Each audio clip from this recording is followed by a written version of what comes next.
మొదటి అంశం మన క్రమంలో 31వ అంశం సరుకు లోపాల్ని దాచిపెట్టడం, ఆ తర్వాత ఆ సామాన్ని ఆ సరుకును అమ్మే ప్రయత్నం చేయడం.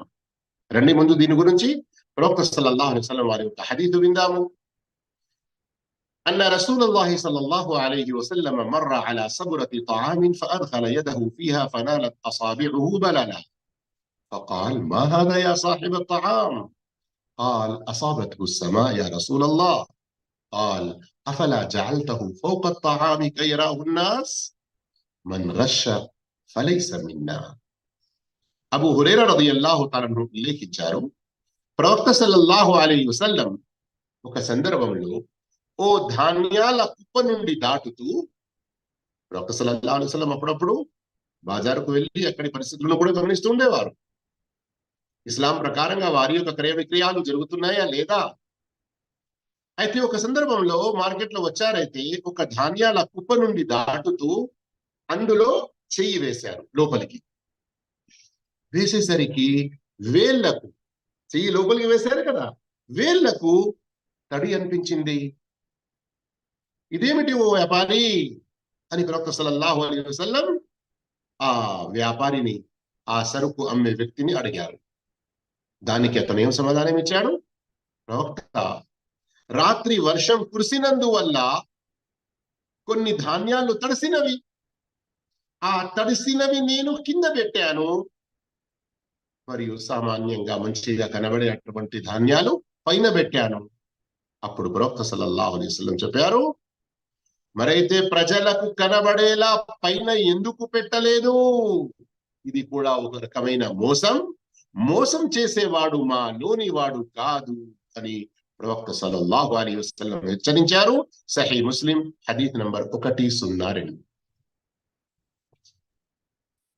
ఈ రోజుల్లో సరుకు అమ్మే వాళ్ళల్లో అల్లాహ్ భయభీతి లేని అనేకులు దానిపై ఒక ప్లాస్టిక్ కవర్, ఏదైనా స్టిక్కర్ అంటించి, లేదా ఆ సరుకును బాక్స్ లో కింద పెట్టేసి, లేదా ఏదైనా కెమికల్ రసాయనం ఉపయోగించి దాన్ని అందమైన రూపంలో చూపించి దాని లోపాన్ని తెలియనివ్వరు.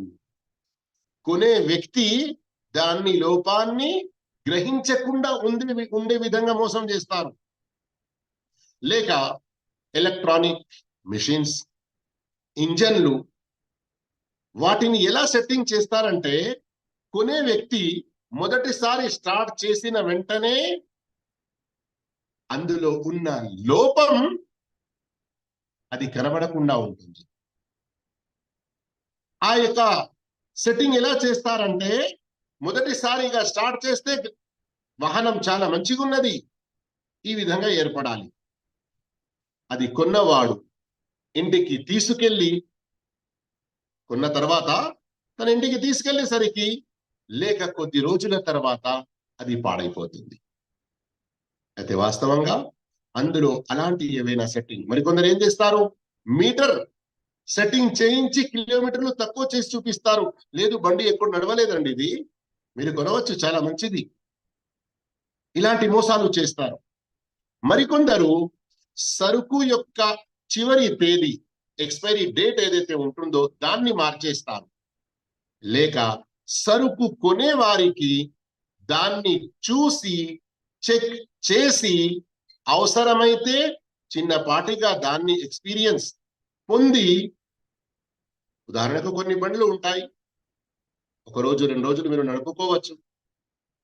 ఏదైనా మొబైల్ ఇంకా ఇలాంటి ఎలక్ట్రానిక్ పరికరం ఉంటుంది, వారం రోజుల వరకు గ్యారంటీ అండి. ఇలా ఇవ్వరు. ఎందుకు? అందులో వారు మోసం చేసి డబ్బులు ఎక్కువ సంపాదించి ఏదో విధంగా సరుకు నా వద్ద నుండి అమ్మడం జరగాలి, ఈ విధంగా కోరుకుంటారు. మిషన్లు అమ్మేవారు చాలా మంది అందులో ఉన్న లోపాన్ని స్పష్టం చెయ్యరు. ఇలా ఎవరైతే చేస్తున్నారో వారందరూ కూడా నిషిద్ధ కార్యానికి పాల్పడుతున్నారన్న విషయాన్ని గ్రహించాలి. మరి ప్రవక్త సల్లల్లాహు అలైహి వసల్లం వారి ఈ హదీస్ ఏదైతే ఇబ్ను మాజాలో వచ్చి ఉందో, హదీస్ నంబర్ 2246, షేఖ్ అల్బానీ రహిమహుల్లాహ్ సహీహుల్ జామీలో ప్రస్తావించారు, 6705 ప్రవక్త సల్లల్లాహు అలైహి వసల్లం తెలిపారు, అల్ ముస్లిము అఖుల్ ముస్లిం లా యహిల్లు లి ముస్లిమిన్ బాఅ మిన్ అఖీహి బైఅన్ ఫీహి ఐబున్ ఇల్లా బయ్యనహు లహ్. ఒక ముస్లిం మరో ముస్లింకు సోదరుడు. అల్లాహు అక్బర్. గమనించండి, ఒక నిషిద్ధ కార్యం నుండి ఆపేకి ముందు ప్రవక్త సల్లల్లాహు అలైహి వసల్లం ముస్లిముల సంబంధం పరస్పరం ఎలాంటిదో ఎలా తెలిపారు? ఒక ముస్లిం మరో ముస్లింకి సోదరుడు. నీవు నీ కన్న తల్లి నుండి పుట్టినటువంటి నీ రక్త సంబంధ సోదరుణ్ణి మోసంలో పడవేయాలని కోరుతావా? కాదు కదా. మరి ఈ ధర్మ సంబంధమైన నీ ఈ సోదరుడు అంతకంటే ఎక్కువ హక్కు గలవాడు. ఏం చెప్పారు ఆ తర్వాత? ముస్లిం తన సోదరునికి ఒక సరుకు అమ్మినప్పుడు అందులో ఏదైనా లోపం ఉంటే దాన్ని అతనికి తప్పక తెలుపాలి. లా యహిల్లు అని ఇక్కడ అరబీలో పదం వచ్చింది. ఏంటి? తెలుపకుండా ఉండడం ఎంత మాత్రం ధర్మ కాదు. గమనిస్తున్నారా? అంటే ఎవరైనా ఏదైనా లోపం దాచి సరుకును అమ్ముతున్నారంటే వారు ఒక నిషిద్ధ కార్యానికి పాల్పడుతున్నారు. వారు సంపాదిస్తున్నది హరాం, అక్రమ సంపాదన అయిపోతుందని భయపడాలి. కార్లు అమ్మేవారు కొందరు కార్లు కానీ లేదా మన వద్ద మోటార్ సైకిళ్ళు హోల్సేల్ గా లేదా ఎక్కువ సంఖ్యలో అమ్ముతారు. ఏదైనా కంపెనీలో ఒక 5 సంవత్సరాలు 10 సంవత్సరాలు నడిచినటువంటి వాహనాలు ఉంటాయి. వాటన్నిటిని ఒకేసారి హోల్సేల్ గా అమ్మేస్తారు కొందరు. అలా అమ్మేటప్పుడు వారు ఏమంటారు? ఇనుము బండారం, ఇనుము బండారం. ఎవరు కొంటారు? ఇనుము బండారం. కొనేవారందరికీ వారు కొంటున్నది ఆ కార్లు, మోటార్ సైకిళ్ళు, ఆ వాహనాలు అని తెలుసు. కానీ ఈ అమ్మేవారు, వేలపాఠం వేసేవారు ఇలా ఎందుకంటారు? వారి ఉద్దేశం ఏముంటుందంటే, ఇందులో ఉన్న లోపాన్ని మేము చెప్పకున్నా గాని ఇలా ఇనుప భండారము అని మేము అమ్మినంత మాత్రాన ఇది మా కొరకు యోగ్యమవుతుంది అని వారు భావిస్తారు. కానీ వారు గమనించరు, ఇలాంటి మోసపూరితమైన ఈ వ్యాపారాల్లో బర్కత్, శుభం అనేది నశించిపోతుంది. గమనించండి, ఈ హదీస్ చాలా ముఖ్యమైన హదీస్. సహీ బుఖారీ మరియు సహీ ముస్లిం లో వచ్చి ఉంది. హదీస్ నంబర్ 2 బుఖారీలో 2079, సహీ ముస్లిం లో 1532. البيعان بالخيار ما لم يتفرقا فإن صدقا وبينا بورك لهما في بيعهما وإن كتما وكذبا محقت بركة بيعهما. కొనుగోలు చేయు వ్యక్తి మరియు అమ్మకం చేయు వ్యక్తి ఇద్దరికి సరుకును స్వీకరించే నిరాకరించే హక్కు వారిద్దరూ విడిపోయే అంత వరకు ఉంటుంది. ఇద్దరూ సత్యంపై ఉండి లోపం లేక మరేదైనా అవసరమైన విషయం స్పష్టం చేసుకుంటే ఆ ఇద్దరికి తమ సరుకులో శుభం కలుగుతుంది. ఒకవేళ ఆ ఇద్దరూ అసత్య వ్యవహారం చేసుకొని వాస్తవికతను కప్పి ఉంచితే ఇద్దరి సరుకుల్లో నుంచి శుభం నశించిపోతుంది. ముహికత్ బరకతు బైఇహిమా, వారి యొక్క బరకత్ని నశింపజేయడం జరుగుతుంది. గమనిస్తున్నారా? అందుకొరకు ఇలాంటి ఏ వ్యవహారాలకు పాల్పడకుండా స్వచ్ఛమైన, న్యాయమైన, స్పష్టమైన ఏమైనా లోపాలు ఉన్నా గాని అవి అందరికీ తెలియజేసి మనం మన సరుకును అమ్మే ప్రయత్నం చేయాలి. ఇక్కడ గమనించాలి, ఎవరైనా సదుద్దేశంతో ఉన్న లోపాలు తెలుపుతున్నారు, కొన్న వ్యక్తికి మరికొన్ని కొత్త లోపాలు కొన్న తర్వాత తెలిసినవి, అవి అమ్మే అతనికి ముందు నుండే తెలిసి లేవు. అలాంటప్పుడు ఇతను పాపత్ముడు కాదు. ఎందుకంటే కొన్ని లోపాలు తెలిసి రావు. అందుకొరకే ఈ రోజుల్లో లోపాలు స్పష్టమయ్యే రీతిలో ఏ అవకాశాలు ఉంటాయో వాటిని ఉపయోగించుకోవాలి. ఉదాహరణకు ఎవరైనా కార్లు కొనడానికి వెళ్తే ఎలక్ట్రానిక్ చెకింగ్ అని ఉంటుంది. అక్కడికి తీసుకెళ్తే కొంత డబ్బు తీసుకొని వారు చెక్ చేస్తారు. అందులో ఒక మెకానిక్, ఒక డెంటర్, ఒక పెయింటర్ బండిని చూసి నడిపి చెక్ చేసే దానికంటే కూడా మరింత ఎక్కువ లోతుగా అందులో ఉన్న లోపాలు ఆ ఎలక్ట్రానిక్ చెకింగ్ లో బయటపడతాయి. కంప్యూటర్ చెకింగ్ అని కూడా అంటారు. ఇలాంటివి చేసుకోవాలి. కానీ కొందరు ఏమంటారు, నేను నీకు అమ్మేస్తాను, నీకు నచ్చిందా లేదా బండి, ఇక ఆ తర్వాత నువ్వు కంప్యూటర్ చెక్ చేసుకో, ఏమైనా చేసుకో, అది నాకు తెలియదు అంటే ఏమన్నట్లు? ఇది స్పష్టంగా అమ్మే వ్యక్తి యొక్క వ్యవహారం కాదు. ఏదైనా లోపం ఉంది గనక అతడు వ్యక్తపరచడం లేదు, లేదా నాకైతే తెలియదు ఇప్పుడు, కానీ కంప్యూటర్ చెక్ చేస్తే లోపాలు తప్పకుండా వెళ్తాయి, అందుకొరకు నేను ఒప్పుకోను అంటే ఏమిటి? ఒక పాడైన వస్తువు కూడా నువ్వు అమ్మేసి దాని హక్కు ఏదైతే లేదో తీసుకోవడానికి అది నీవు తీసుకొని కాజేసుకోవాలనుకుంటావు. అలాగే వెండి బంగారాల విషయాల్లో గాని ఇంకా వేరే విషయాల్లో కొన్ని ఇలాంటి దాని యొక్క నాణ్యతను పరీక్షించే అటువంటి ఏ సరుకులు ఉంటాయో, లేక ఏ టెక్నికల్ కొన్ని వస్తువులు ఉంటాయో వాటిని కూడా ఉపయోగించడం చాలా మంచి విషయం. మరియు అమ్మే వ్యక్తి వాటిని నిరాకరిస్తున్నాడంటే అతడు ఇప్పుడు మనం చదివినటువంటి సహీహ్ బుఖారీ హదీస్ కు వ్యతిరేకం చేస్తున్నాడు. ఇక రండి, ఆ తర్వాత మరొక అంశం మన క్రమంలో 32వ అంశం ఏంటి? అది నజిష్ విక్రయం. నజిష్ విక్రయం దేన్నంటారు? నజిష్ అంటే సరుకును కొనే ఉద్దేశం లేకున్నా ఎక్కడైతే వేలపాఠం జరుగుతుందో అలాంటి సందర్భాల్లో ప్రత్యేకంగా సరుకును కొనే ఉద్దేశం లేకున్నా తొలి కొనుగోలుదారుని మోగించడానికి అమ్మకానికి సిద్ధంగా ఉన్న వస్తువు ధరను పెంచుతూ పోవడం. మార్కెట్లో ఉదాహరణకు ఒక సామాన్ వచ్చింది, దాని యొక్క లోపాలు అన్ని చూపించేశారు, అంతా స్పష్టం చేశారు. ఇక ఏంటి, ఎవరెవరు కొనడానికి వచ్చారో వారందరూ దీనికి ధర ఎంత పెంచుతారు?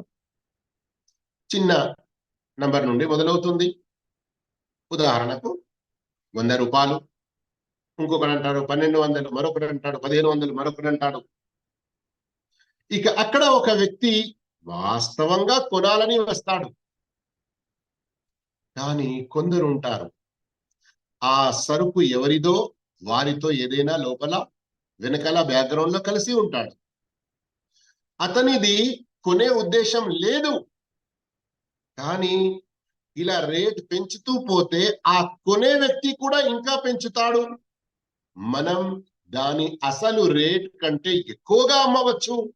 ఇలాంటి వారి యొక్క ఆశలు ఉంటాయి, అక్రమంగా ఎక్కువ డబ్బు సంపాదించేటువంటి వారి ప్రయత్నాలు. అర్థమైంది కదా? నజష్ అంటే ఒక సరుకు ఉంది, దానికి వేలపాఠం జరుగుతుంది, ఎవరైనా కొనేవారు వాస్తవంగా వచ్చారు, కానీ వారికి మోసగించడానికి వేరే వ్యక్తి ఎవరైతే కొనే ఉద్దేశం లేదో అతడు దాని రేట్ పెంచుతూ ఉంటాడంటే అర్థమైంది కదా? అంటే ఇతను ఉదాహరణకు 200 చెప్పాడంటే అసలు కొనే వ్యక్తి 250 ఇస్తానండి, సరే నేను 300 ఇస్తాను. ఈ విధంగా ఇతడు ఏదైతే ఆ వ్యక్తి అసలు కొనే వ్యక్తి కంటే ఎక్కువ పెంచుతున్నాడో ఇతన్ని కొనే ఉద్దేశం లేదు, ఎదురు వ్యక్తిని మోసగించడం, దీనిని నజష్ అంటారు. ప్రవక్త సల్లల్లాహు అలైహి వసల్లం చాలా స్పష్టంగా తెలిపారు, వలా తనాజషు. సహీహ్ బుఖారీ 6066, సహీహ్ ముస్లిం 2563. అంటే ఏమిటి?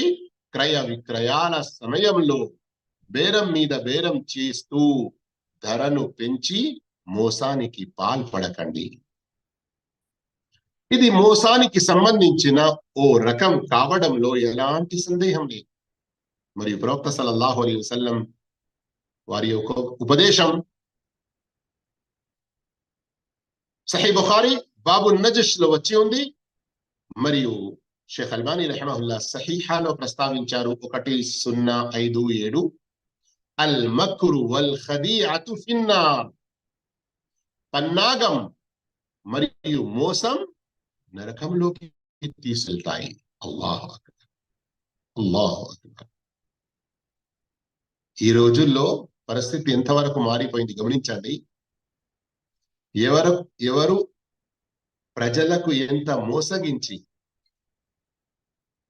వారికి టోపీ వేయడం, ఈ విధంగా కొన్ని మాటలు మాట్లాడతారు. అలా ఎవరు చేస్తారో అలాంటి వారిని ఏమంటారు? బడా హుషియార్, బడా చాలాక్.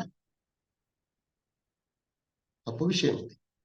ఇది చాలాకితనం కాదు, ఇది హుషారితనం కాదు, ఇది మోసగించడం. ఇలాంటి వారి పరిస్థితి ఏముంటుంది? ఫిన్నార్, నరకంలో చేరుతారు. అల్లాహ్ తఆలా నరకం నుండి మనందరినీ కాపాడుగాక. అనేక మంది దళారులు వేలముల కార్ మోటార్ షోరూమ్ల ద్వారా సంపాదిస్తున్నది అక్రమ సంపాదన జరుగుతుంది. ఎందుకనగా వారు ఎన్నో నిషిద్ధ కార్యాలకు పాల్పడతారు. అందులో పైన చెప్పిన నజష్ విక్రయం కూడా ఒకటి. మరియు కొనేవారిని మోసం చెయ్యుట, ఇంకా అమ్మటానికి వచ్చిన కొందరు అమ్మడానికి వస్తారు మార్కెట్లో, వారికి మార్కెట్ యొక్క అసలైన రేటు తెలియదు. ఈ దల్లాల్ ఎవరైతే ఉంటారో, మీడియేటర్స్, వారు అమ్మటానికి వచ్చిన వ్యాపారి యొక్క సొమ్ము ధర తక్కువ చేసి మోసగిస్తారు. ఒకవేళ సరుకు ఆ దళారిది అయితే ఆ వ్యాపారుల వేషం వేసుకొని వచ్చి ధరలు పెంచుతారు. ఇలా ప్రజలను మోసం చేస్తారు, నష్టం కలుగజేస్తారు. మరియు ఇప్పుడే మనం తెలుసుకున్నాము, ఇలాంటి కుట్రలు, కుతంత్రాలు, ప్రయత్నాలు, పన్నాగాలు చేసే వారందరి స్థానం నరకంలో అవుతుంది. అల్లా దాని నుండి మనందరినీ కూడా కాపాడుగాక. మరియు అంతకంటే మరి చాలా ఘోరమైన మరొక శిక్ష దీనికంటే పైన అంశంలో 31వ అంశంలో చదివాము. అదేమిటి? ప్రవక్త సల్లల్లాహు అలైహి వసల్లం అంటున్నారు, ఇలా మోసం చేసేవారు మాలోని వారు కారు. రండి ఈరోజు 3వ అంశం క్రమంలో 33వది, జుమా రోజు అజాన్ తర్వాత విక్రయించడం, సామాను అమ్మడం. సూరతుల్ జుమా ఆయత్ నంబర్ 9లో అల్లాహు తాలా తెలిపాడు, యా అయ్యుహల్లదీన ఆమను ఇదా నూదియ లిస్సలాతి మిన్ యౌమిల్ జుముఅతి ఫస్అౌ ఇలా జిక్రిల్లాహి వదరుల్ బైዕ ذلكم خير لكم إن كنتم تعلمون. ఓ విశ్వాసులారా, శుక్రవారం జుమా రోజున నమాజుకై పిలువబడినప్పుడు అల్లాహ్ స్మరణ వైపునకు, ఖుతుబా వినడానికి, నమాజు చేయడానికి మీరు పరిగెత్తండి. పరిగెత్తండి అంటే ఇక్కడ పరిగెత్తుకుంటూ రావడం అని భావం కాదు. ఎందుకంటే ఆయట్లో ఫస్అౌ అని వచ్చింది, దాని యొక్క అనువాదం పరిగెత్తండి, కానీ నమాజ్కు పరిగెత్తుకుంటూ రావడం కాదు. ఇక్కడ భావం ఏంటంటే సమయం కాక ముందు నుండే మీరు త్వరగా దీనికి ప్రిపరేషన్ అవ్వండి, సిద్ధపడండి. అన్ని రకాల మీరు ఏ సంసిద్ధతలు ఉంటాయో అవన్నీ చేసుకుంటూ త్వరగా చేరుకునే ప్రయత్నం చేయండి. కానీ ఎగ్జాక్ట్లీ ఎప్పుడైతే నమాజ్కు ఇంటి నుండి బయలుదేరుతామో, మన షాప్ నుండి బయలుదేరుతామో, అలైకుం బిస్సకీనతి వల్ వఖార్ అని ప్రవక్త సల్లల్లాహు అలైహి వసల్లం చాలా స్పష్టంగా తెలిపారు. అయితే ఫస్అౌ ఇలా జిక్రిల్లా, మీరు ఆ అల్లాహ్ యొక్క స్మరణ వైపునకు పరిగెత్తండి. వదరుల్ బైዕ, క్రయ విక్రయాలను వదిలిపెట్టండి. ఇక్కడ గమనించండి, ఆయత్ యొక్క తర్వాత భాగం, ذلكم خير لكم إن كنتم تعلمون. మీరు గ్రహించగలిగితే ఇదే మీకు అత్యంత శ్రేయస్కరమైనది. అల్లాహు అక్బర్. వాస్తవంగా ఈ రోజుల్లో ఎంతో మంది కొనేవారు, ఎంతో మంది అమ్మేవారు అల్లాహ్ యొక్క ఈ మాటపై, ఖురాన్ అల్లాహ్ యొక్క వాక్కు, సచ్చా కలాం అల్లాహ్ అని అంటారు నోటితో, కానీ విశ్వాసం ఆ విధంగా లేదు. ఎందుకంటే ఏమంటారు, అరే ఇదేనయ్యా సమయం మాకు కస్టమర్లు వచ్చేది, ఇదే 4 డబ్బులు సంపాదించుకునేది. ఈ విధంగా అనుకుంటూ ఖతీబ్ మెంబర్ పై వచ్చిన తర్వాత, అజాన్ అయిన తర్వాత, ఖుతుబా జరుగుతున్నప్పుడు కూడా కొనడం, అమ్మడం లాంటి వ్యవహారాలు చేస్తూ ఉంటారు. మరి అల్లా అంటున్నాడు, అజా అయిపోయింది, ఖతీబ్ వచ్చి ఖుత్బా మొదలు పెట్టాడు అంటే ఇక మీరు కొనడానికి అమ్మడానికి ఎలాంటి అవకాశం లేదు. మీరు తప్పకుండా రావాలి. మీరు ఏదైతే కొంటున్నారో అందులో మీకు శ్రేయస్కరం లేదు, అందులో మీకు శుభం లేదు, అందులో మీకు లాభం లేదు. అల్లా దిక్ర్ వైపునకు రావడంలో మీకు లాభం ఉంది. కొందరు వ్యాపారులు రెండవ అజాన్ తర్వాత కూడా తమ దుకాణాల్లో లేక మస్జిద్ ముందు అమ్మకాల్లో నిమగ్నులై ఉంటారు. కొన్ని పెద్ద జామే మస్జిద్ల చుట్టుపక్కన కూడా ప్రత్యేకంగా జుమా రోజు వచ్చి కొందరు దుకాణాల్లో పెడతారు కదా టెంపరవరీ. అలాంటి వారు రెండవ అజాన్ అయిన తర్వాత కూడా సరుకులు అమ్ముతూ కొంటూ నిమగ్నులై ఉంటారు. అయితే వారితో కొనేవాడు కనీసం మిస్వాక్ కొన్నా వారితో పాపంలో పొత్తు కలిసినట్లే. కొందరికి శైతాన్ ఎలా మనసులో ఇస్తాడు, అరే అజా అయిపోయింది, ఖుత్బా నడుస్తుంది, పర్లేదు, మిస్వాక్ చేయడం కూడా చాలా సున్నత్ కదా, చాలా మంచి కార్యం కదా, ఒక్కడే తీసుకుంటూ వెళ్ళు, ఏమవుతుంది.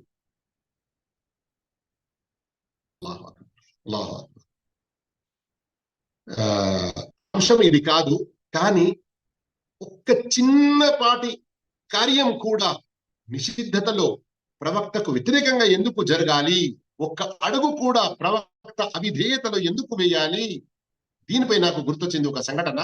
షేఖ్ బిన్ బాజ్ రహ్మహుల్లా ఎవరైతే ఇక్కడ చాలా పెద్ద ముఫ్తీగా ఉండినారో ఆయనతో ఒకసారి ఎవరు ప్రశ్నించారు, కొన్ని సందర్భాల్లో మేము మస్జిద్ నుండి బయటికి వస్తాము, అయితే హదీస్ ఏముంది ప్రవక్త వారిది, ఒక కాలిలో చెప్పు తొడిగి మరో కాలిలో చెప్పు లేకుండా, మరో కాలిలో పాదంలో చెప్పు లేకుండా నడవకూడదు.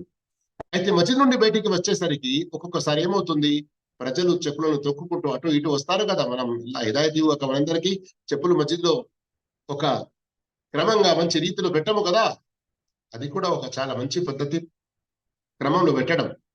అయితే మస్జిద్ నుండి బయటికి వచ్చేసరికి ఒక చెప్పు ఇక్కడ, ఇంకొక చెప్పు కొంత దూరంలో ఉంటుంది. అయితే ఒక్క చెప్పు తొడిగి ఆ రెండో చెప్పు తొడగడానికి ఒక్క అడుగు రెండు అడుగులు వేసి ముందుకు వెళ్ళవచ్చా? వాజరమలో ఏమన్నారు, ఒక్క అడుగు కూడా ప్రవక్త ఆదేశానికి వ్యతిరేకంగా, ప్రవక్త నిషిద్ధపరిచిన పనికి పాల్పడుతూ ఎందుకు నువ్వు ఒక అడుగు ముందుకు వేస్తావు?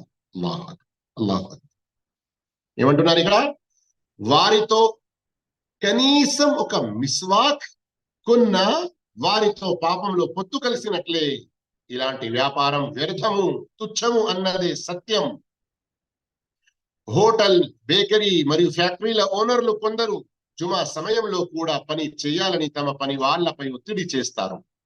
ఇది ముస్లిం ఓనర్ల గురించి ప్రత్యేకంగా చెప్పడం జరుగుతుంది. కొందరు హోటల్, బేకరీ మరియు ఫ్యాక్టరీల ఓనర్లు జుమా సమయంలో కూడా పని చేయాలని తమ పని వాళ్ళపై ఒత్తిడి చేస్తారు. అలాంటి సంపాదనలో బాహ్యంగా ఎక్కువ లాభం ఏర్పడినా వాస్తవానికి వారు నష్టంలో పడి ఉన్నారన్నది తెలుసుకోవాలి. ఇక పని వాళ్ళు ప్రవక్త సల్లల్లాహు అలైహి వసల్లం యొక్క ఈ ఆదేశంపై ఆచరించాలి.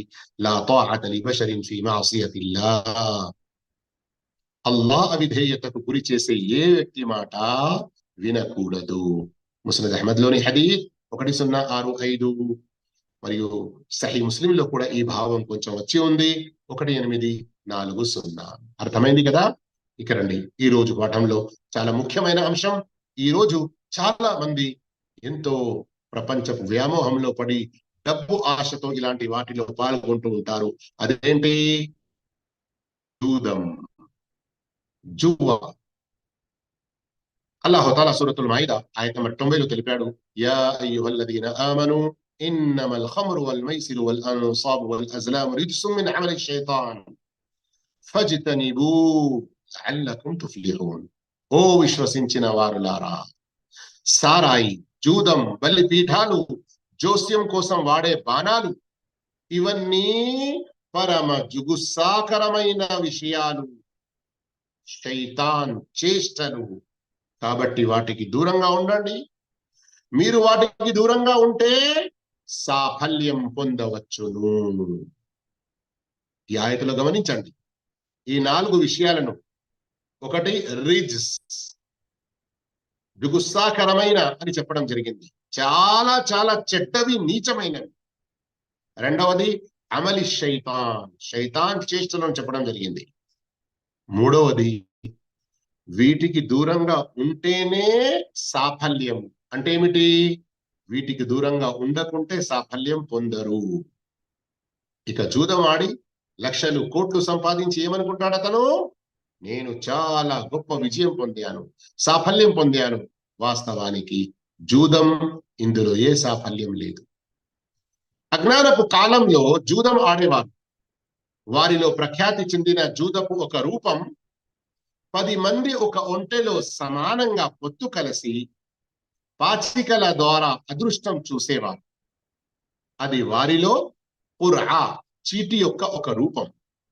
అందులో 7గురికి విభిన్న వాటా లభించేది, 3గురికి ఏమీ దొరక్కపోయేది.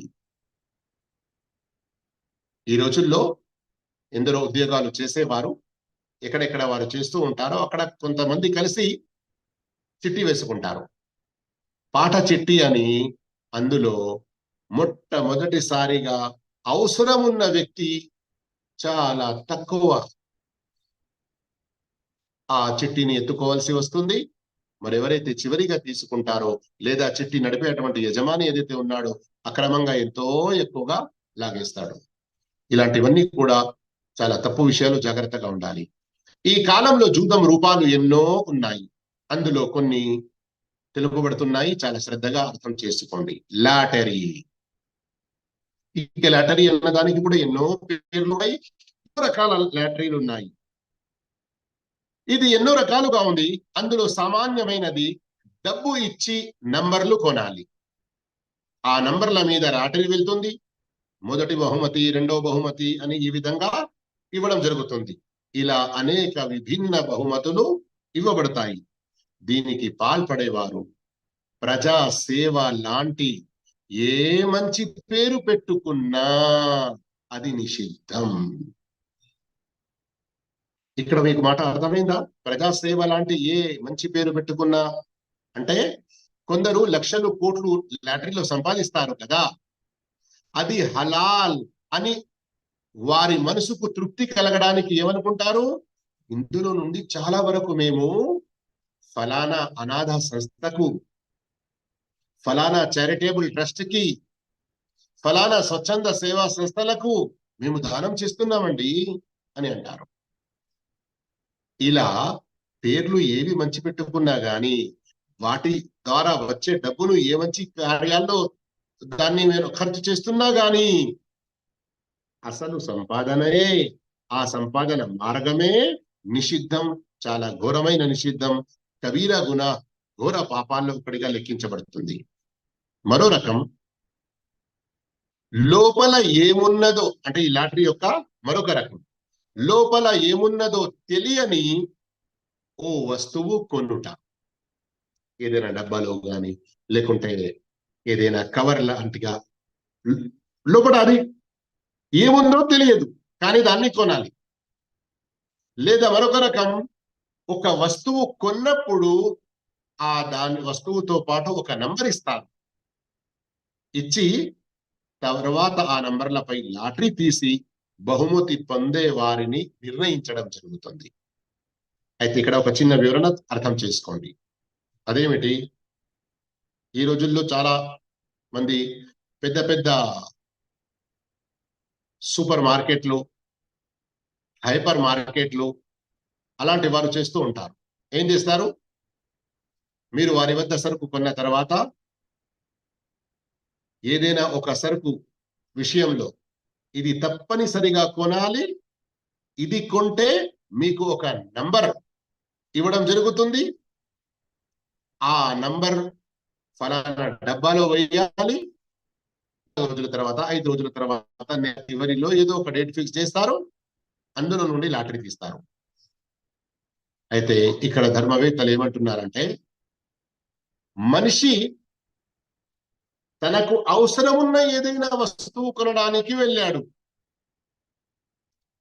ఉలమాలు ఇక్కడ ఏం చెప్తున్నారంటే, దుకాణపు వాళ్ళు ఇలాంటి వ్యవహారం చేయడం దుకాణం వారికి యోగ్యం లేదు. కానీ ఎవరైతే కొనడానికి వెళ్ళారో వారి పరిస్థితి ఏంటి? అందులో రెండు రకాలు. ఎవరైతే సరుకు అవసరం ఉండి కొనడానికి వెళ్ళాడో తన సామాను తను కొన్నాడు. రేటు విషయంలో కూడా నార్మల్ గా ఎలా ఉంటుందో నార్మల్ రోజుల్లో అలాగే ఉంది. దానితో పాటు అతనికి ఒక నంబర్ ఇవ్వడం జరిగింది. అయితే ఆ నంబర్ తీసుకోవడం, ఒకవేళ అందులో ఏదైనా లాటరీ లాంటిది వెళ్ళింది అంటే అది అతనికి హలాల్ అవుతుంది. ఎందుకు? లాటరీలో పాల్గొనే ఉద్దేశంతో అతడు అందులో కొనడం గాని అలాంటిది ఏమీ చేయడం లేదు. కానీ ఎవరైనా సరుకు అవసరం లేకున్నా కేవలం లాటరీలో అతని పేరు రావాలి అని కొనడానికి వెళ్తే ఇలా అతని కొరకు అది యోగ్యం కాదు. ఒకవేళ డబ్బు వచ్చినా అది అతనికి హలాల్ కాదు. ఒకవేళ అతని నంబర్ రాలేదు, లాటరీ అతని పేరు మీద వెళ్ళలేదు, అయితే ఈ ఉద్దేశంతో అతడు వెళ్ళాడు గనక ఇలాంటి కొనుగోలు కూడా అతని కొరకు నిషిద్ధం ఉంటుంది. ఇన్షాల్లా ఈ విషయం అర్థమైంది అని ఆశిస్తున్నాను. లాటరీలోనే మరొక రకం ఇన్సూరెన్స్. ఇది కూడా జూదం యొక్క రూపమే. జీవన బీమా, వాహనాల బీమా, సరుకుల బీమా, అగ్ని ప్రమాద బీమా, ఇతరులతో నష్టం కలిగితే బీమా, ఇలా ప్రతి దానికి బీమా చేయించటం నిషిద్ధం. కొందరు గాయకులు తమ శబ్దం గలం యొక్క బీమా కూడా చేయిస్తారు. ఇన్సూరెన్స్ ఆదేశాలు దాని స్థానంలో ఇస్లాంలో ఏముంది అన్న వ్యాసం అరబీ మ్యాగజైన్ మజల్లతుల్ బుహూసిల్ ఇస్లామియా 17, 19, 20 సంచికలో చూడవచ్చును. ఈ రియాసతుల్ ఆమ్మా లిఇదారతిల్ బుహూసిల్ ఇల్మియా, సౌదీ అరేబియాలో ప్రింట్ అయిన అరబీ పుస్తకం. కానీ ఇక్కడ ఈ మాటలు విని కొందరికి చాలా కన్ఫ్యూజ్ గా ఉండవచ్చును. అందుకొరకే ఒక వివరణ చాలా ముఖ్యమైనది, తప్పకుండా శ్రద్ధగా వినే ప్రయత్నం చేయండి. జీవన బీమా ఇది ఏమాత్రం యోగ్యం లేదు. కానీ వాహనాలపై ప్రత్యేకంగా మరియు ఈ రోజుల్లో ప్రభుత్వాలు హెల్త్ ఇన్సూరెన్స్ అని ఇస్తాయి. హెల్త్ ఇన్సూరెన్స్ దీని గురించి మన భారతదేశంలోని పరిస్థితుల ప్రకారంగా, ఇలాంటి పరిస్థితులు ఇంకా వేరే ఏ దేశంలోనైనా ఉంటే అక్కడ కూడా ఇదే ఫత్వా నడుస్తుంది అని ధర్మవేత్తలు అంటారు. అదేమిటి? ఇందులో కొన్ని మాటలు ఉన్నాయి, శ్రద్ధగా వినాలి. మొదటిది, ఎలాంటి బీమా అయినా ఇన్సూరెన్స్ అయినా దూరం ఉండే ప్రయత్నమే చేయాలి, అందులో పాల్గొనకూడదు. ఏదైనా ప్రభుత్వం వైపు నుండి మన కొరకు తప్పనిసరిగా మనం ఎక్కడ ఉద్యోగం చేస్తున్నామో అది హలాల్, కానీ ఈ హెల్త్ ఇన్సూరెన్స్ ఇలాంటి కొన్ని తప్పనిసరిగా చేస్తున్నారు, అది లేకుండా మనం ఉద్యోగం చేయలేము, లేదా ఆ రాష్ట్రంలో ఆ దేశంలో ఉండడం కష్టం. అలాంటప్పుడు గత్యంతరం లేని పరిస్థితిని ఎదుర్కొన్నాము, ఓ అల్లాహ్ నాకు ఏదైనా సులభ మార్గం నీవు ప్రసాదించు, ఇక జరిగిన తప్పును అనుకుంటూ పశ్చాత్తాపడుతూ అందులో పాల్గొంటే. కానీ గమనించండి ఏ విషయాల గురించి చెప్పడం జరుగుతుందో. హెల్త్ ఇన్సూరెన్స్, వాహనాల ఇన్సూరెన్స్ లాంటి విషయాలు, దీని గురించి. మరొక విషయం ఇందులో ఏంటంటే, కొన్ని దేశాల్లో ఒక ఉత్తమ మంచి పద్ధతి ఉంది, దాన్ని అవలంబిస్తే ఇంకా చాలా ఉత్తమం. ఇలాంటి అన్ని రకాల హరాంకి, నిషిద్ధతలకు దూరం ఉండవచ్చు. అదేమిటి? ఏదైనా ఒక సంస్థ లేదా కంపెనీ ఉంటుంది, ప్రజలతో వారు కోరుతారు, మీరు మాతో హెల్త్ ఇన్సూరెన్స్ లాంటిది, కార్ ఇన్సూరెన్స్ లాంటిది, మీ యొక్క అతి విలువగల ఎందులో మీకు ప్రాణ నష్టం లాంటిది ఉందో దాని గురించి ఇన్సూరెన్స్ చేయించండి. ఇక్కడ పదం ఇన్సూరెన్స్ ఉంది, కానీ దీని ఏమంటారు? కోఆపరేటివ్. అత్తావునీయ అని అరబీలో, కోఆపరేటివ్ అని ఇంగ్లీష్ లో అనడం జరుగుతుంది. భావం ఏముంటుంది? ప్రతి ఒక్కరూ నెలకు గాని సంవత్సరానికి గాని కొంత డబ్బు అందులో జమ చేస్తూ ఏం ఉద్దేశం ఉంచుకుంటారు? ఈ డబ్బు అందులో పని చేసే వారికి జీతముగా ఇవ్వడం యోగ్యం, మరియు ఎవరికైనా ఏదైనా నష్టం వాటిల్లితే వారికి ఆ నష్ట ప్రకారంగా వారికి సహాయం చేయడం. ఇందులో దాన్ని నడిపేవారు తమ యొక్క డబ్బు ధనంగా ఆశిస్తూ కూడబెట్టుకోవడం ఇది సరి అయినది కాదు. కానీ ఏ పని చేస్తున్నారో దానికి బదులుగా ఆ ప్రకారంగా వారికి జీతాలు ఇవ్వడం యోగ్యమే. ఎవరెవరైతే ఇందులో పాల్గొన్నారో వారు ఏ ఉద్దేశంతో పాల్గొంటారో, తనలాంటి ఎవరికైనా ఏదైనా అపాయం జరిగితే, అతనికి ఏదైనా నష్టం జరిగితే మేము అతనికి సహాయం చేస్తున్నామన్నటువంటి సదుద్దేశంతో ప్రతి ఒక్కరు అందులో పాల్గొన్నారు. స్వయం తనకు కూడా ఏదైనా నష్టం జరిగింది, అందులో నుండి అతనికి కూడా సహాయం అందింది. అల్హమ్దులిల్లా, ఇది ఒక ఉత్తమ పద్ధతి, ఇది ఒక మంచి విషయం. ఇందులో మరికొన్ని ఏమైనా విషయాలు అర్థం కాకుంటే తర్వాత వాట్సాప్ ద్వారా కూడా సంప్రదించి వివరాలు తెలుసుకోవచ్చు. లేదా దగ్గరలో మీకు ఎవరైతే ఖురాన్ హదీస్ మనహజ్ సహాబా ప్రకారంగా ఫత్వా ఇచ్చే ఉలమాలు ఉన్నారో వారిని సంప్రదించి మీరు ఈ హరాంలో పడకుండా జాగ్రత్త పడండి. ఇందులో గత్యంతరం లేని పరిస్థితులు ఏమిటి, మరియు హలాల్ లాంటి మార్గం ఏమిటి, అవి మరింత వివరంగా తప్పకుండా కనుక్కొనే పాల్గొనండి, హరాంలో పడకండి. పైన తెలిపినవే కాకుండా అన్ని రకాల పందెములు జూదంగానే లెక్కించబడతాయి. అభివృద్ధి చెందిన ఈ రోజుల్లోనైతే జూదమాడటానికి ప్రత్యేక క్లబ్బులు తెరవబడ్డాయి. ఈ పెద్ద పాపం చేయడానికి అందులో గ్రీన్ టేబుల్ పేరుతో ప్రత్యేకంగా ఒక స్థలం ఉంటుంది. అదే విధంగా ఫుట్బాల్, క్రికెట్ ఇంకా వేరే ఆటల మ్యాచ్లలో కాసే పందెములు జూదం క్రిందికే వస్తాయి. ఇదైతే మనం చూస్తూనే ఉన్నాము. ఈరోజు ఒక మ్యాచ్, వన్డే మ్యాచ్ ఉంది. నాకు అభిమాని అయినటువంటి నా ఆటగాడు ఒక్కటన్నా 6 కొడతాడు, కొట్టకుంటే నేను ఇంత ఇస్తాను. ఈ విధంగా కొందరు పందాలు పెట్టుకుంటారు. లేదా ఈ రోజుల్లో టీంలను ఇంకా వేరే రకంగా ఉన్నాయి, నాకంటే ఎక్కువ మీరు ఆ విషయాలు తెలుసు మీకు బహుశా. అయితే అవన్నీ కూడా నిషిద్ధం, అలాంటి వాటిలో పాల్గొనకూడదు. ఇక కాంపిటీషన్స్, పోటీలు ఏవైతే ఉంటాయో అవి 3 రకాలుగా ఉన్నాయి. ఒకటి ధార్మిక ఉద్దేశం గలవి, అంటే యుద్ధంలో ఉపయోగపడే ఒంటెలు, గుర్రాలు వాటి మధ్యలో, మరియు అలాగే బాణం, విలు విద్య పోటీలు, గురి పోటీలు బహుమతులతో నిర్ణయించవచ్చును. అయితే ఈ బహుమతులతో నిర్ణయించవచ్చును, బహుమతులు లేకుండా నిర్ణయించవచ్చును. అదే విధంగా ఖురాన్ కంఠస్థం చేసే లాంటి ధార్మిక విద్యా పోటీలు కూడా ఈ కోవకే చెందుతాయి. కానీ ఇక్కడ గుర్తుంచుకోవాల్సిన విషయం ఏంటి, ఎవరైతే ఈ పోటీలో పాల్గొంటున్నారో వారు డబ్బు పెట్టడం కాదు, గెలిచిన వారు ఎక్కువ డబ్బు తీసుకొని వెళ్ళడం, గెలవని వారు ఏమి దొరకపోవడం, ఇలాంటివి కాదు. ఈ బహుమతులు అన్నవి థర్డ్ పర్సన్, మూడో వైపు నుండి ఉండాలి. ఇద్దరు పోటీలో పాల్గొన్నవారు థర్డ్ సైడ్ నుండి అయితే ఇలాంటివి యోగ్యం. ఒకవేళ బహుమతులు ఏమీ లేకుండానే ఇలాంటి పోటీలు జరగడం, ఇందులో కూడా ఎలాంటి పాపం అనేది లేదు. ఎందుకు?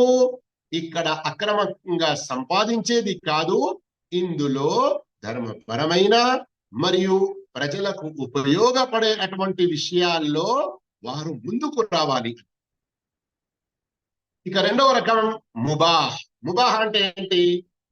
చేస్తే పుణ్యం, చేయకుంటే పాపం లేని ధర్మ సమ్మతమైన ప్రతి పనిని ముబాహ్ అంటారు. ఉదాహరణకి ఇప్పుడు ఫుట్బాల్, క్రికెట్, పరుగుల పోటీ, ఇంకా వేరే ఇలాంటి ఆటలు ఉన్నాయి కదా. ఈ క్రీడలన్నీ కూడా యోగ్యం. ఎప్పుడు యోగ్యం? 3 కండిషన్స్ పాటించినప్పుడే. మొదటిది ఏమిటి?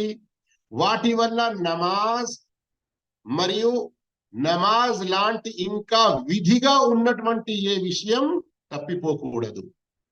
రెండవది, అందులో వేసుకునే అటువంటి డ్రెస్సులు ఇస్లాం ధర్మానికి వ్యతిరేకంగా ఉండకూడదు. కొందరు చాలా చిన్న చిన్న డ్రెస్సులు వేసుకుని ఆటలు ఆడుతారు, కొన్ని రకాలవి. వారు ఈ విషయం ప్రత్యేకంగా గమనించాలి. మూడవది, ఆ క్రీడలో పాల్గొనే ప్రతి టీం లేదా ప్రతి వ్యక్తి కొంత డబ్బు పెట్టడం, ఆ డబ్బంతా గెలిచిన వారు తీసుకోవడం లాంటిది. ఈ 3 విషయాలను గమనించాలి. ఈ 3 కండిషన్లు గమనించాలి. అప్పుడే ఈ క్రీడలు యోగ్యమవుతాయి. ఇక మూడో రకం స్వయంగా నిషిద్ధమైనవి లేక నిషిద్ధం వరకు చేర్పించునవి. ఉదాహరణకు అందాల పోటీ, ఇంకా ఒకరినొకరు ముఖముపై కొట్టుకునే అటువంటి ముష్టి యుద్ధం, బాక్సింగ్. ఎందుకంటే ప్రత్యేకంగా ముఖముపై కొట్టడం, ఇది ప్రత్యేకంగా నిషిద్ధం వచ్చి ఉంది. ఇంకా మన ప్రాంతాల్లో బహుశా ఈ సంక్రాంతి ఇలాంటి రోజుల్లోనే కోళ్ళ పందెం, మేకల పందెం, ఇంకా ఇలాంటి కొన్ని పందాలు జరుపుతారు. ఇవన్నీ కూడా నిషిద్ధంలో వస్తాయి. వీటన్నిటికీ కూడా దూరంగా ఉండాలి. ఇక రండి, ఈనాటి మన క్లాస్లో చివరి అంశం, 35వ అంశం, దొంగతనం. ఇది కూడా నిషిద్ధం. అల్లాహ్ యొక్క ఆదేశం సూరతుల్ మాయిదా ఆయత్ నంబర్ 38లో, والسارق والسارقة فاقطعوا أيديهما جزاء بما كسبا نكالا من الله والله عزيز حكيم.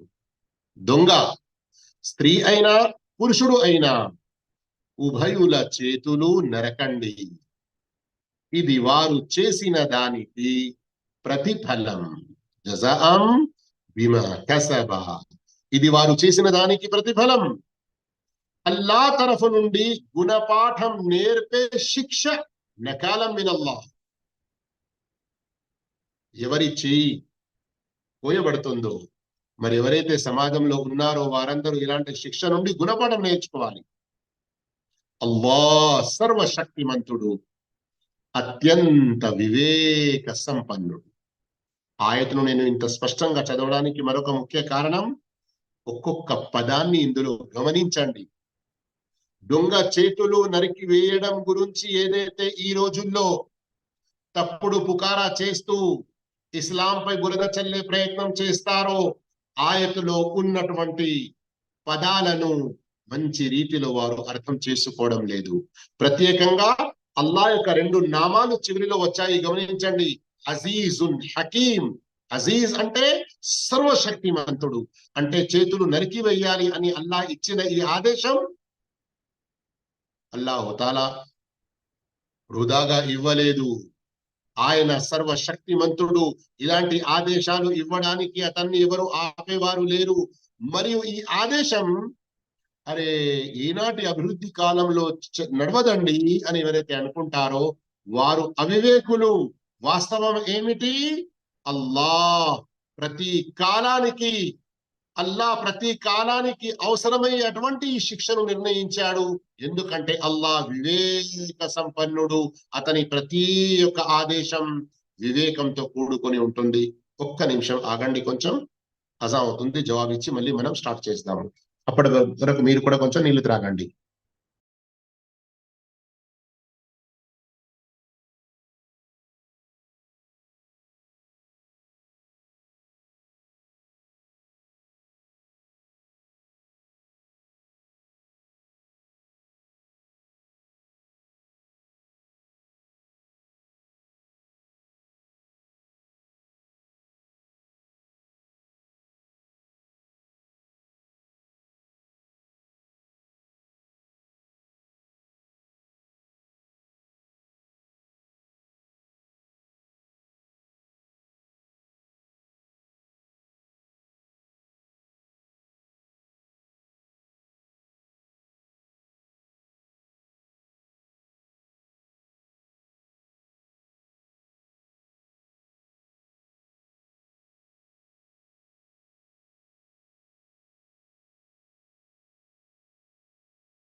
దొంగతనపు నేరాల్లోకెల్లా అతి చెడ్డ దొంగతనం హజ్ లేక ఉమ్రా చేయుటకు కాబా వరకు వచ్చిన వారి నుండి దొంగలించడం. ఆ దొంగ భూమిలో అతి ఉత్తమమైన పవిత్ర క్షేత్రమైన కాబా ఆవరణలో ఉండి దొంగలిస్తున్నాడంటే అతను అల్లాహ్ యొక్క హద్దులను ఏమాత్రం ఖాతరు చేయడం లేదు. ప్రవక్త సల్లల్లాహు అలైహి వసల్లం కాలంలో ఒకసారి సూర్యగ్రహణం జరిగినది. అప్పుడు ప్రవక్త సల్లల్లాహు అలైహి వసల్లం నమాజు చేసిన తర్వాత ఏదైతే ప్రజలకు ఉపదేశించారో,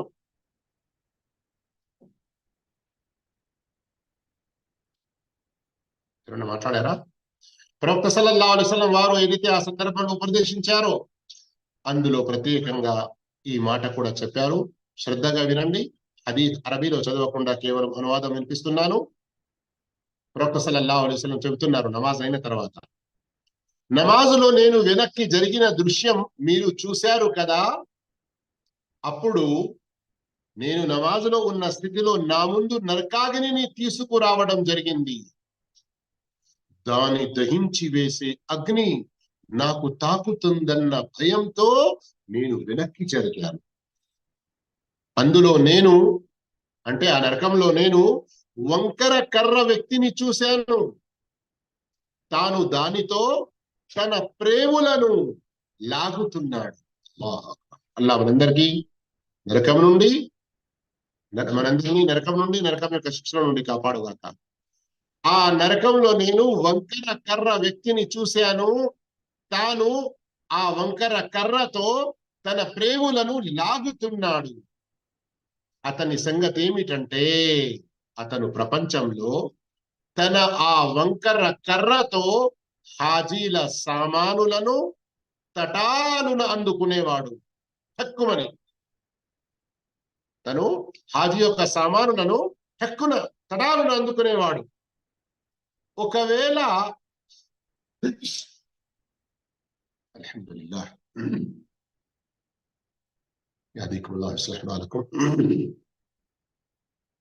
ఒకవేళ వారు గమనించి, ఆ హాజీలు తవాఫ్ చేస్తున్న వారు గమనించి, ఏంటి ఏం చేస్తున్నావు, ఎందుకు మా సామాన్ తీసుకున్నావు, ఈ విధంగా ఏదైనా మందలిస్తే, క్షమించండి నా కర్ర మీ సామానులో తలబడింది అని అనేవాడు. ఒకవేళ వారు గమనించకుంటే దొంగలించుకొని వెళ్ళేవాడు. సహీహ్ ముస్లింలోని హదీస్ నంబర్ 904. చూస్తున్నారా, ఈ రోజుల్లో మస్జిదుల నుండి చెప్పులను దొంగలించే వారు ఉన్నారు. మస్జిదులలోని మైకులు ఇంకా సామానులు దొంగలించడం అంటే ఏంటి? దొంగతనం ఎక్కడా జరిగినా గాని పాపమే, ఇది ఘోర పాపాల్లో ఒకటి. కానీ అదే ఇలాంటి పుణ్యక్షేత్రాల్లో ఎక్కడైతే మనుషులకు అమను అమాన్, సేఫ్టీ, ప్రశాంతత ఉంది అన్నటువంటి నమ్మకం ఉంటుందో అక్కడి నుండి దొంగలించడం అంటే ఈ పాపం అన్నది ఇంకా ఎక్కువగా పెరిగిపోతుంది. అందుకే కొన్ని ఉల్లేఖనాల ద్వారా తెలుస్తుంది, బయట ఎక్కడ ఎవరిదైనా సామాన్ దొంగలించడం కంటే నీ ఇంటి పక్కని అంటే పొరుగు వాని యొక్క ఇంట్లో దొంగతనం చేయడం బయట 10 రెట్లు దొంగతనం చేయడం కంటే ఎక్కువ పాపం. ఎందుకు? నా పొరుగువాడు నాకు రక్షకుడుగా ఉంటాడు అన్నటువంటి నమ్మకం ప్రతి ఒక్కరికి ఉంటుంది. అందుకొరకే దాని యొక్క పాపం చాలా భయంకరమైనది. అదేవిధంగా అతి చెడ్డ దొంగతనాల్లో పబ్లిక్, ప్రజల సొమ్మును దోచుకొనుట. ఇలా దొంగలించేవారు కొందరు ఇతరుల మాదిరిగా మేము దొంగలిస్తున్నాము అని సాకు చెప్పుకుంటారు. కానీ ఇది ముస్లింలందరి సొమ్ము అని గ్రహించరు. పబ్లిక్ ప్రాపర్టీ, ఆస్తి అన్నప్పుడు ముస్లిం దేశాల్లో ముస్లింలందరిది, వివిధ దేశాలలో వారందరి ప్రాపర్టీ అవుతుంది. అల్లాహ్తో భయపడని వారి, అల్లాహ్తో భయపడని వారెవరైనా దొంగలిస్తే అది ముమ్మాటికి మనం దొంగలించడానికి ఆధారం కాజాలదు. ఇలా వారిని అనుసరించి స్వయం తాను పాపం నుండి దాని శిక్ష నుండి తప్పించుకోలేడు. అయ్యో వాళ్ళు చేస్తున్నందుకు నేను చేసిన అని అంటారు కదా. ఇలా చేయడం ద్వారా పరలోక దినాన ఏ శిక్షనైతే ఉంటుందో లేదా ఇహలోకంలో దాని నుండి తప్పించుకోలేడు. మరికొందరు ముస్లింలు నౌదుబిల్లా, మరికొందరు ముస్లింలు ముస్లిమేతరుల సొమ్మును వారు అవిశ్వాసులు కదా అన్న సాకుతో దొంగలిస్తారు కొన్ని ప్రాంతాల్లో. అయితే ఇది కూడా ఘోరమైన పాపం. ఏ అవిశ్వాసులైతే ముస్లింలతో యుద్ధం చేస్తున్నారో ఆ యుద్ధ మైదానంలో వారి సొమ్ము తీసుకొనుట మాత్రమే యోగ్యమైనది. వేరే ముస్లిమేతరుల కంపెనీ ఫ్యాక్టరీల నుండి లేక ప్రజల నుండి ఏదైనా తీసుకోవడం, దొంగతనం చేయడం, వారి సొమ్మును కాజేసుకోవడం ఎంత మాత్రం యోగ్యం కాదు. మరికొన్ని దొంగతనాలు ఇలా కూడా ఉంటాయి. ఇతరులకు తెలియకుండానే వారి జేబును ఖాళీ చేయడం, అతిథిగా ఒకరి ఇంటికి వెళ్లి ఆతిథ్యం ఇచ్చిన వారి ఇల్లు ఖాళీ చేయడం. కొందరు తమ అతిథుల బ్యాగులను, విలువైన వస్తువుల్ని దొంగలిస్తారు. లేదా కొందరు అతిథులు ఏ ఇంటికైతే వచ్చారో ఆ ఇంటిలో నుండి దొంగతనం చేస్తారు. కొందరు స్త్రీ పురుషులు దుకాణాల్లోకెళ్ళి ఏదో ఒక సామాను తీసుకొని తమ జేబులోనో లేక దుస్తుల్లోనో లేదా హ్యాండ్ బ్యాగ్లలో దాచిపెట్టుకుంటారు. కొందరు తక్కువ ధర గల చిన్న సామాన్ల దొంగతనాన్ని దొంగతనంగా భావించరు. కానీ ప్రవక్త సల్లల్లాహు అలైహి వసల్లం వారి ఉపదేశం ఏమిటో చూడండి. లఅనల్లాహు సారిక యస్రికుల్ బైద ఫతుక్తఅ యదు వయస్రికుల్ హబ్ల ఫతుక్తఅ యదు. దొంగతనం చేసేవాడిని అల్లాహ్ శపించాడు. అల్లాహు అక్బర్. ఈ యొక్క మాటనే సరిపోతుంది కదా మనం దొంగతనం నుండి దూరం ఉండడానికి. ఎవరైతే ఏ రకంగా అయినా స్కూళ్లలో గాని, కాలేజీలలో గాని, బయట ఎక్కడైనా గాని ఏ దొంగతనం చేస్తున్నారో వారు గమనించాలి, అల్లాహ్ యొక్క శాపానికి గురవుతున్నారు. వారు దొంగతనం చేసేవాడిని అల్లాహ్ శపించాడు. అతను కోడి గ్రుడ్డును దొంగలించిన అతని చెయ్యి నరికి వేయబడుతుంది. ఒక తాడు దొంగలించిన అతని చెయ్యి నరికి వేయబడుతుంది. ఇక్కడ కొంచెం ఒక నిమిషం ఆగి ఒక విషయాన్ని క్లియర్ చేసుకోవడం చాలా అవసరం. ఏంటి? ఈ హదీస్ను కొందరు బాహ్యంగా తీసుకుంటారు. అంటే స్పష్టంగా ఈ భావం అయితే కనబడుతుందో, అల్లాహు తాలా శపించాడు దొంగతనం చేసేవాడిని, ఒక కోడిగుడ్డు దొంగతనం చేసినందుకు అతని చెయ్యి నరికి వేయడం జరుగుతుంది, మరియు ఒక తాడు దొంగలించినందుకు నరికి వేయడం జరుగుతుంది. అబ్బో, కేవలం ఒక గుడ్డు 5 రూపాయలు 10 రూపాయలు కాదు కావచ్చు అని ఈ రకంగా కూడా ఇస్లాంను బదనాం చేయడానికి ఎందరో పూనుకొని ఉంటారు. దురదృష్టవశాత్తు ముస్లింలలోని కొందరు ఇలాంటి హదీసులను విన్న తర్వాత ఈ హదీసులనే తిరస్కరించడానికి పూనుకుంటున్నారు. వారు చాలా ప్రమాదంలో ఉన్నారు, గమనించండి.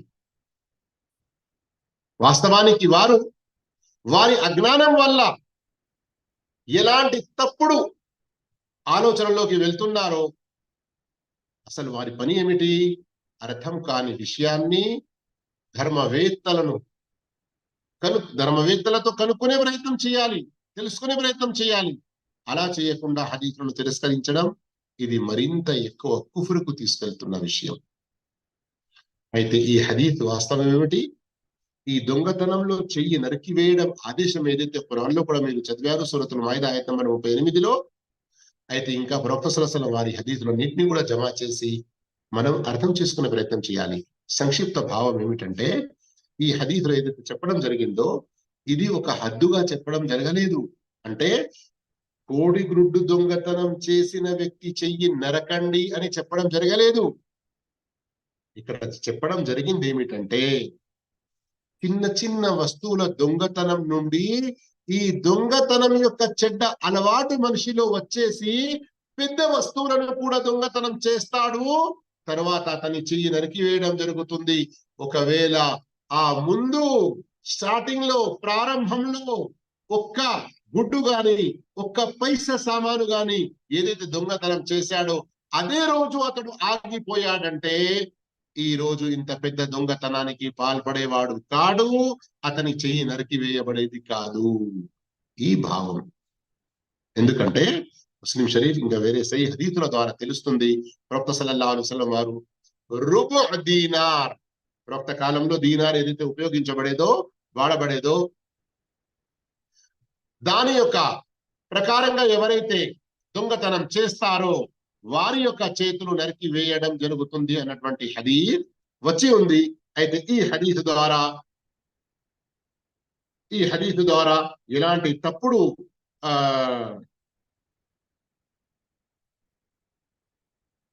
భావనలోకి వెళ్ళకూడదు.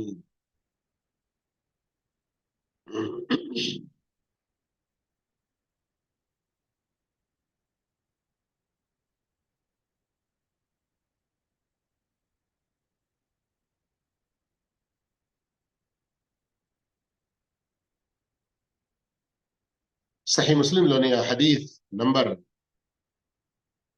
మీకు తెలియచేద్దామని నేను చూశాను. సహీ బుఖారీలో కూడా ఉంది హదీస్. ఇన్షాల్లా వేరే సందర్భంలో చెప్తాను. నాకు ముందు ఐడియా రాలేదు, లేదంటే నేను ముందే నంబర్ కూడా నోట్ చేసుకుని ఉండేవాడిని. సరే మంచిది. కానీ సహీ బుఖారీ సహీ ముస్లింలో రుబు దీనార్ అంటే దీనార్లోని 4వ భాగం వరకు ఎవరైతే అంతకంటే ఎక్కువ దొంగతనం చేస్తారో అలాంటి వారి చెయ్యి మాత్రమే నరికి వేయాలి అని. చెయ్యి నరకాలంటే మొత్తం ఇక్కడి వరకు అని కాదు. ఇది కూడా ఒక విషయం గమనించాలి. కుతుబ్ ఫిఖ్ లో దీని యొక్క పూర్తి వివరణ అల్హమ్దులిల్లాహ్ ఉంది. అయితే ఈ హదీస్ ఇప్పుడు మనం చదివాము. అల్లా శపించాడు దొంగతనం చేసే వాడిని.